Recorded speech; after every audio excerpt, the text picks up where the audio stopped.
Olá pessoal, tudo bem? Meu nome é Wilson, sou professor da Cúrio Centro Educacional. E no vídeo de hoje nós vamos dar continuidade ao conteúdo que estamos tratando sobre Tomás de Aquino e a escolástica. Tomás de Aquino foi um dos principais nomes do período escolástico e dentre as suas várias teorias, vários pensamentos que ele desenvolveu, nós temos as 5 vias da existência de Deus. Então nós vamos tratar nessa videoaula sobre 5 vias que provam a existência de Deus segundo Tomás de Aquino. Vamos juntos aprender esses 5 caminhos estabelecidos por esse importante filósofo? Vale lembrar que, diferente de Agostinho, que seguia mais o pensamento do Platão, o platonismo, aquela ideia de que existe o mundo das ideias e que nesse mundo, fora dessa realidade, nós vamos compreender as verdades eternas. Já Tomás de Aquino, ele vai ser influenciado pelo aristotelismo. No aristotelismo, a realidade está aqui, na matéria, na natureza. Então, na observação das coisas naturais é que nós vamos compreender a causa, a essência do saber. Quando Tomás de Aquino ele desenvolve as 5 vias para provar a existência de Deus, ele não estava preocupado em combater os ateus e nem os agnósticos. Até porque naquela época não existia pessoas que não criam em Deus. Essa não era uma realidade na Idade Média. Porém, com as 5 vias, Tomás de Aquino quis mostrar que tanto o homem pode se achegar a Deus pela fé, nesse caso teólogo, que tem como bússola para o conhecimento a fé e a crença na autoridade das Escrituras, como também o homem racional, aquele que não tem a fé através da razão, o filósofo, ele também pode encontrar Deus, ele pode conhecer Deus através do exercício da lógica. Por isso, ele vai utilizar nas 5 vias um raciocínio lógico, observável, aristotélico, observável das coisas naturais para comprovar a realidade do imutável, do eterno, de Deus. A primeira via nós podemos chamar de primeiro motor imóvel. Tomás de Aquino vai defender a ideia de que tudo está em movimento. Existe, como dizia Aristóteles, ato e potência. O ato, para se tornar potência, ele precisava do movimento. O movimento faz parte. Tudo é movimento e tudo é movimentado por algo. Nada se movimenta por si só. Nesse caso, um objeto é movimentado por outro objeto. Esse outro objeto é movimentado por outro objeto. Sendo assim, nós vamos ter aí, numa sequência, vários objetos impulsionando outros objetos. Como se fosse uma engrenagem de um relógio. Isso mesmo. Por isso, dentro desse raciocínio, Tomás de Aquino vai dizer o seguinte, que não é possível acreditar que infinitamente existem objetos impulsionando outros objetos. Pela lógica, é compreensível que exista um primeiro objeto, existe um primeiro motor que vai impulsionar os demais. Então nós chamamos esse primeiro motor de motor imovível. Ele não é movido por nada, pelo contrário, ele é o primeiro motor que vai dar movimento a todas as outras coisas.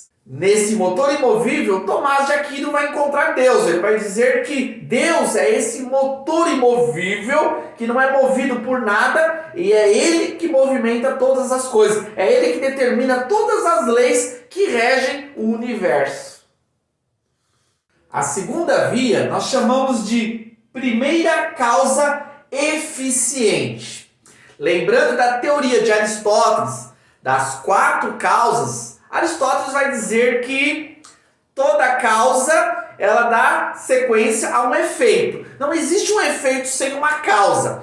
Nesse caso, Aristóteles vai dizer que na causa nós podemos defini-la como causa formal, que é a forma pelo qual aquele objeto foi criado, a causa material, qual a matéria que aquele objeto foi formado, a causa eficiente, que nesse caso está relacionado ao objetivo, à finalidade daquele objeto. Nesse prisma, Tomás de Aquino vai dizer que toda causa eficiente ela é movida por uma outra causa eficiente. Uma causa gera um efeito. Agora, essa causa que gera um efeito, ela foi um efeito de uma outra causa. Portanto, nós vamos andando e vamos compreendendo que uma causa leva a outra causa, e assim sucessivamente. Entender que uma causa leva a outra causa e assim infinitamente vai acontecer esse processo é algo não lógico. Pela lógica, nós precisamos chegar à conclusão de que existe uma primeira causa e essa primeira causa vai dar sequência às demais causas. E nesse caso, nós vamos entender que essa causa é o próprio Deus. E é necessário entender que existe uma mente, um designer, um arquiteto perfeito que estabeleceu essa primeira causa, e dessa primeira causa foram surgindo as demais causas até chegar às causas que são mais parentes na nossa realidade de vida. Terceira via é o ser necessário e os seres possíveis. Bom, para nós entendermos melhor, vamos partir da ideia dos seres possíveis. O que seria os seres possíveis? São os seres existentes que foram observados por Tomás de Aquino, que na realidade não subsiste por si só. Não, eles tiveram que ter a influência, a interferência de um outro ser para vir a existir. Portanto, há uma continuidade. Os seres vão morrendo, vai surgindo outros seres e assim sucessivamente. Então, todo ser, ele não é independente, ele depende de outro ser. Por isso que nós chamamos de seres possíveis. Se nós pensarmos que isso vai acontecer para sempre, se olharmos para trás e dizermos que sempre surgiu um ser que foi necessário para outro ser, então nós vamos chegar a uma infinidade. E isso não é lógico. Por isso, Tomás de Aquino vai dizer que existe um ser necessário, esse ser independente que não precisa de nada, que não existiu nada antes dele e que ele foi e sempre existiu como primeiro ser e ser necessário, e esse ser necessário é que gerou os outros seres possíveis.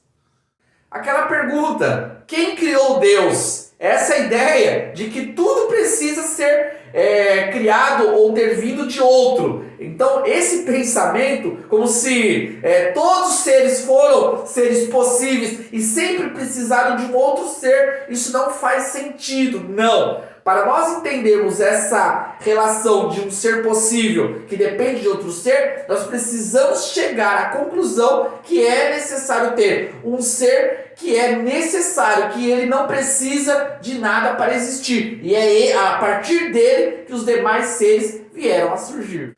A quarta via de Tomás de Aquino nós chamamos de graus de perfeição. Tomás de Aquino vai destacar que nós sempre estamos avaliando as coisas. Sempre nós avaliamos como melhor ou pior. Essa avaliação está dentro de um modelo perfeito, um modelo completo.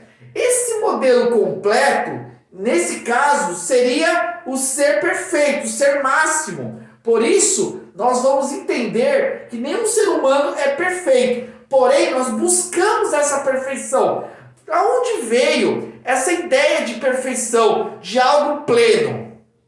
Mesmo o homem, sabendo que ele não é perfeito, ele tem essa ideia de perfeito. Nesse caso, o perfeito seria Deus, porque esse conceito não poderia existir na mente humana se não houvesse a realidade da perfeição. Se a perfeição existe, é porque realmente Deus existe, Deus é perfeito. E esse conceito de perfeição, ele veio até nós, não porque nós conhecemos a perfeição, porque nós somos imperfeitos, mas nós temos a lógica, pela lógica, o raciocínio de que existe algo perfeito. E a quinta e última via de Tomás de Aquino, na sua teoria 5 vias, nós falamos do governo supremo. O governo supremo aponta para a ideia da sociedade. Olhando a sociedade, nós vamos perceber que existe uma hierarquia de poderes. Isso faz parte para a nossa própria organização, para o nosso convívio social. Na família, existe uma autoridade. Na cidade, também tem uma autoridade. No estado, no país. Isso faz parte da nossa realidade social. Portanto, essa ideia de governo, ela aponta para um governo supremo. Quando nós vamos comparando os poderes e as autoridades, nós vamos indo de uma autoridade inferior para uma autoridade superior. Agora, essa autoridade superior, ela vai desembocar, na realidade, numa autoridade máxima. Nesse caso, essa autoridade máxima seria, para Tomás de Aquino, o próprio Deus.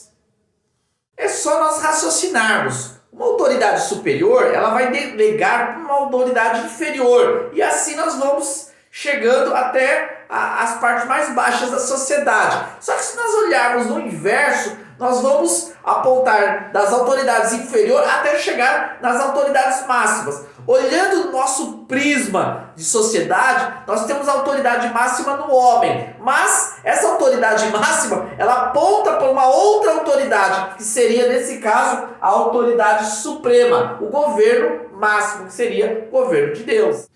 As obras de Tomás de Aquino são extremamente importantes e ricas, tanto no conhecimento teológico, como também no conhecimento filosófico. Obrigado por me acompanhar até aqui e até o próximo vídeo.